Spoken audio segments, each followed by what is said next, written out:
Welcome back to YIR in Review. We'll be briefly covering games I did not get a chance to cover. This is not a review, and it is not part of my first impression series. With that out of the way, let's get started. The Outer Worlds is a game that I had some high expectations for. At least at the beginning, when I first heard about it. It was to be an RPG shooter to the tune of Fallout New Vegas without the apocalypse setting, aiming more towards the stars. It's made by some of the same people too, although in the last decade, Obsidian has shifted around significantly. Even during the game development, several key members of the studio left. So my expectations kinda lowered after finding out some of that information, but I had hoped we would finally get another good, decent AAA 3D RPG shooter. Unfortunately, I was met once again with disappointment. This game came out to be exclusive to the Epic Games Store on PC, and after that, nothing. I have never seen a game get so hyped up and have absolutely no one talking about it. At least Cyberpunk got crapped on. No one was talking about this. No one was mentioning it. It's like it didn't even exist a week after launch, which led me to believe the game would be slightly above average, which it is. This game was released last year, but now it's finally out on Steam, and I got code to cover it, so I might as well give it a look. The Outer Worlds is a Western RPG, completely devoid of profound choices with varying moral dilemmas, interesting, fun, or endearing characters, or a universe worthy of exploring. Instead, we get incredibly black and white dilemmas, characters that you hate because of childish storytelling and writing, and a universe with small levels full of the aforementioned mediocrity. Now, when I talk about bad writing or uninteresting writing in a video game, it's a general term for how everything connects together, how the story is presented to you, whether it be at the beginning or the end or even the middle, how your character impacts the story, how other characters react to you or respond to how the story changes, their motivations, their personalities, how everything just gels together. That's what I mean by writing. You know, how good does it all play out? The Outer Worlds tries this really dumb approach. Now, to give you an example, I have to talk about the first planet you're on. Now, the first planet isn't super bad, but it's got a lot of problems. You have a choice between helping a bunch of corporatist drones and their leader, or a tribe of anti-corporate hippies. That's one way of putting it, but each side has a drawback in helping them. So it's not as black and white as you'd think, but it still feels like you have a lack of choice here. If you help the corporation, the manager who drove the hippies away says he'll make good on his promise to be a better leader, and, I don't know, add 45 extra seconds to their coffee break, and that'll be it. He doesn't inspire compassion for his fellow man, so you really don't like this guy to begin with. I have been holding this town together with both hands. You can't just expect me to leave. I am a Spacer's Choice man. My father was a Spacer's Choice man. Edgewater may not look like much to some buttoned-up freelancer, but it is my home.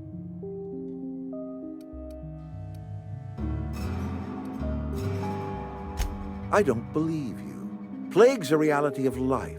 Best treatment is a good work ethic.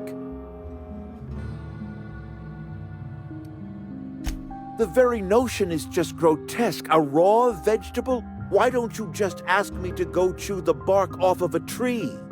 And if you help the hippies, it could hurt the actual inhabitants of the corporate town who play the role of the corporate drones, because subtlety wasn't this game's strongest point. These corporate drone characters, they just have a lifelessness to them. They're very corporatized. They have to say a little slogan at the end of certain sentences. They're just not very likable.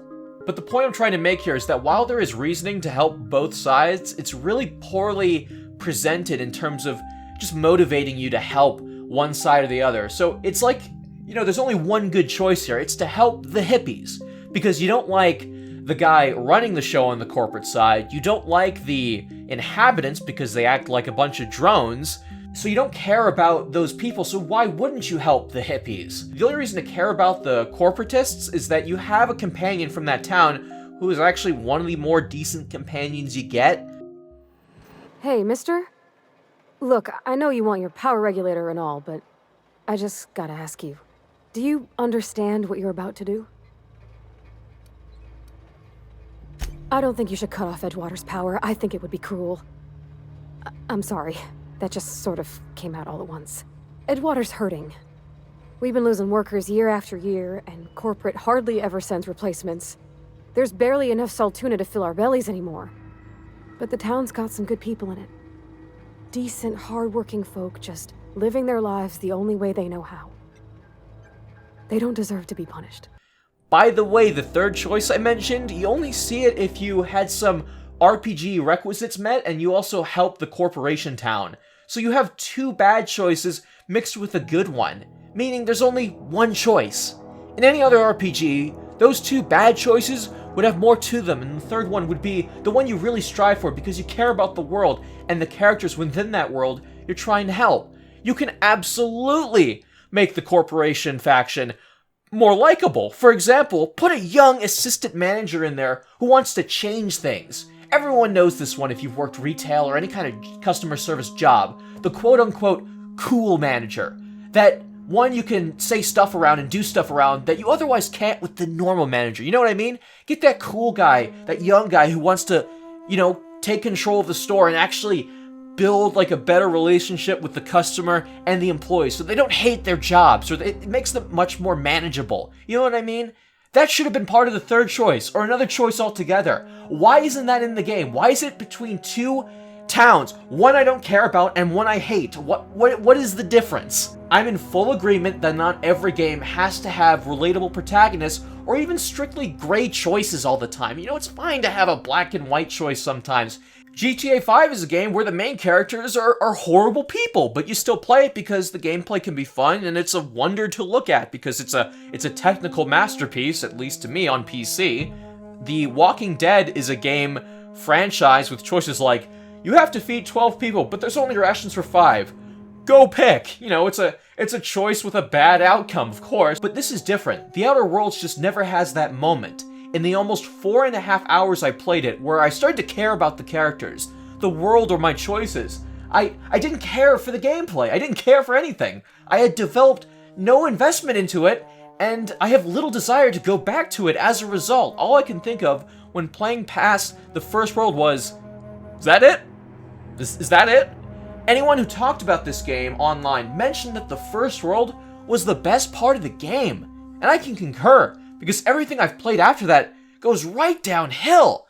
And that's the good part of the game. The thing I just heavily criticized, that's the best part of the game to most people online.